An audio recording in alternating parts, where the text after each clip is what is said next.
श्री गणेशाय नमः। राधे राधे। आप सभी को द्विज प्रिय संकष्टी चतुर्थी की हार्दिक शुभकामनाएं। हम आपको बता दें कि चंद्र माह में दो चतुर्थी तिथियां होती हैं, जिसमें से पूर्णिमा के उपरांत आने वाली कृष्ण पक्ष की चतुर्थी को संकष्टी चतुर्थी कहा जाता है। वहीं अमावस्या के उपरांत आने वाली शुक्ल पक्ष की चतुर्थी को विनायक चतुर्थी के रूप में जाना जाता है। फागुन माह के कृष्ण पक्ष की चतुर्थी को द्विज प्रिय संकष्टी चतुर्थी के नाम से जानते हैं। संकष्टी का अर्थ है संकट से मुक्ति मिलना। इस दिन गणपति भगवान के द्विज प्रिय गणेश स्वरूप की पूजा अर्चना की जाती है।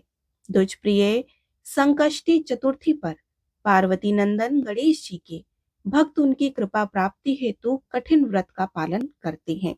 द्विज प्रिय संकष्टी चतुर्थी के दिव्य अवसर पर विघ्न विनाशक भगवान श्री गणेश जी की पूजा अर्चना करने से जीवन में आने वाली समस्त प्रकार की विघ्न बाधाओं का निवारण होता है। संकष्टी चतुर्थी के दिन भगवान गणेश के भक्तगण सूर्योदय से लेकर चंद्रोदय तक कठिन व्रत का पालन करते हैं। इस व्रत में भगवान गणेश के उपासकों द्वारा फलों तथा भूमि के भीतर उगने वाली जड़ों अथवा वनस्पतियों का सेवन किया जाता है। अतः साबूदाना, खिचड़ी, आलू तथा मूंगफली आदि इस व्रत में उपयुक्त आहार माने जाते हैं। चंद्र दर्शन के बाद ही द्विज प्रिय संकष्टी चतुर्थी का पारण किया जाता है। द्विज प्रिय संकष्टी चतुर्थी के दिन सर्वप्रथम प्रातः स्नान आदि कर्मों से निवृत्त होकर स्वच्छ हो जाएं। तत्पश्चात गणपति जी की ध्यान करते हुए व्रत का पालन करने का संकल्प ग्रहण करें तथा व्रत की सफलता हेतु प्रार्थना करें। व्रत के समय अधिक से अधिक मौन रहने का प्रयास करें एवं धर्म आचरण का पालन अवश्य करें। संध्या काल में पुनः स्नान करके वस्त्रों को धारण करके विधि विधान से गणेश जी की पूजा अर्चना करें। उन्हें धूप, दीप, ऋतु अनुसार गंध, पुष्प, फल आदि अर्पित करें और यथासंभव षोडशोपचार से गणेश जी का पूजन करें। चंद्रोदय होने के उपरांत चंद्रदेव का पूजन करें, उन्हें अर्घ दें और नैवेद्य आदि उन्हें अर्पित करें।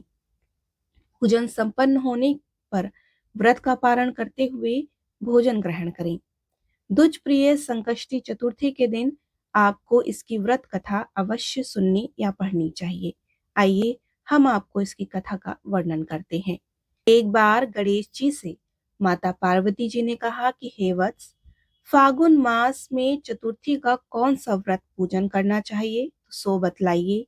गणेश जी ने कहा कि हे मातेश्वरी, फागुन महीने की चतुर्थी को हरम गणेश की पूजा और व्रत करना चाहिए। उस दिन हवन में गुल सरल की समिधाओं का प्रयोग करें। कनेर के फूल और खीर मिलाकर साकल्य बनावें और उनका स्वाहा उच्चारण कर आहुति देवें। इसकी कथा सुनाता हूं तो सो सुनो।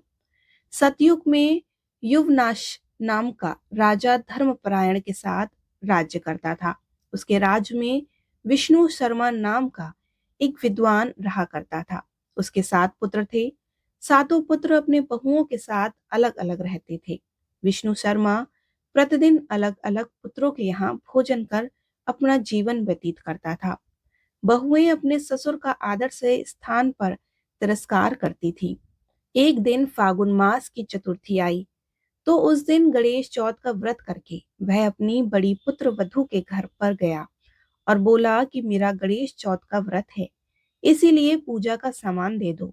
बड़ी बहू बोली कि तुम्हारे व्यर्थ काम के लिए मुझे समय नहीं। इसी प्रकार 6 बहुओं ने बारी बारी से ससुर का अपमान किया और अंत में वह सबसे छोटी बहू के पास गया और गणेश जी के पूजन का सामान मांगा। बहू ने विनम्र भाव से कहा कि आप बैठिए, मैं अभी पूजा की सामग्री आपको देती हूँ।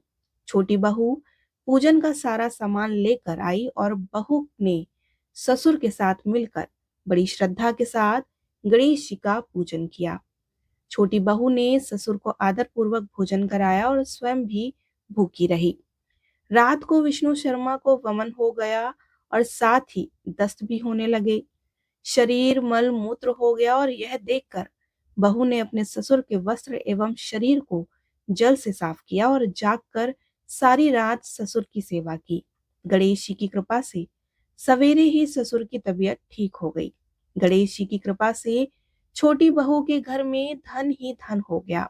दूसरी बहुओं ने जब छोटी बहू के घर में धन का ठाट देखा तो छोटी बहू से इसका कारण पूछा। छोटी बहू ने कहा कि मैंने फागुन मास की चतुर्थी को गणेश जी का व्रत किया और पूजन किया। गणेश जी की कृपा का ही यह फल है। यह जानकर अन्य बहुओं ने भी यह व्रत किया और धन को प्राप्त किया। श्री गणेश जी ने कहा कि हे राजन, तुम भी यह व्रत करो जिससे तुम्हें भी उत्तम फल प्राप्त होवे। धर्मराज ने वैसे ही गणेश जी का व्रत किया जैसे उन्हें उनका राज प्राप्त हो गया। भगवान गणेश जी की कृपा आप और आपके समस्त परिवार पर सदैव बनी रहे। बोलिए श्री गणेश भगवान की जय। आइए अब हम आपको संकष्टी चतुर्थी के दिन चौथ माता की कथा सुनाते हैं। किसी शहर में एक सेठ सेठानी रहते थे। उनकी कोई संतान नहीं थी।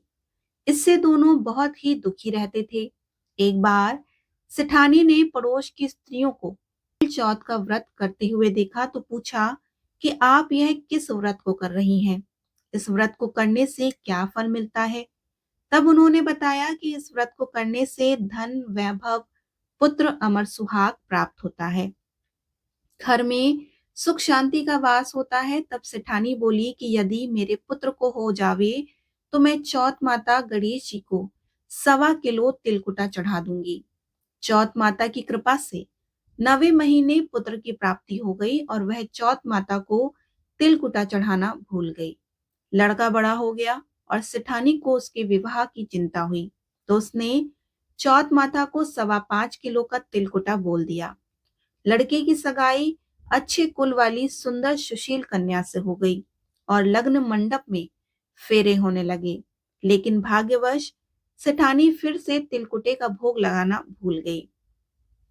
इससे चौथ माता और गणेश जी कुपित हो गए। अभी 3 ही फेरे पड़े थे और चौथ माता ने लड़के को ले जाकर गांव के बाहर पीपल के पेड़ पर छिपा दिया। सब लोग अचंभे में रह गए कि एकाएक दूल्हा कहाँ चला गया। कुछ दिन बाद वह लड़की गणगौर पूजने जाते हुए लड़की उसे पेड़ के पास से निकली जो पेड़ की कोटर में बैठा दूल्हा बोला, आवो मेरी अर्धब्याही नार आवो। तब वह भागी हुई अपने घर गई और अपनी माता को सब घटना कह सुनाई। यह समाचार सुनते ही सभी परिवारजन वहां पहुंचे और देखा कि यह तो वही जमाई राजा है जिसने हमारी बिटिया से अधफेर खाए थे। उसी स्वरूप में पीपल पर बैठे हैं। तो सभी ने पूछा कि आप यहाँ इतने दिनों से यहाँ क्यों बैठे हो? इसका क्या कारण है? जमाई राजा बोले कि मैं तो यहाँ चौथ माता के गिरवी बैठा हूँ।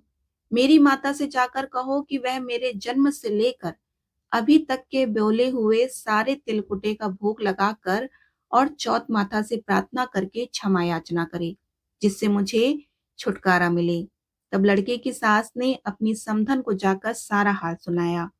तब दोनों समधनों ने 1.25 मन का तिलकुटा गणपति भगवान और चौथ माता का पूजन करके भोग अर्पण करे और क्षमा याचना की। तब चौथ माता ने प्रसन्न होकर दूल्हे राजा को वहां से लाकर बैठा दिया। वहां पर वर वधु के 7 फेरे हुए और वर और वधु सकुशल अपने घर के लिए विदा हुए। चौथ माता की कृपा से दोनों परिवार में खुशहाली हुई। हे चौथ माता, जैसे उस लड़के के साथ हुआ वैसा किसी के साथ ना हो और कोई भी भगवान का बोला हुआ प्रसाद चढ़ाना ना भूले। बोलिए श्री गणेश भगवान की जय। तिल चौथ माता की जय।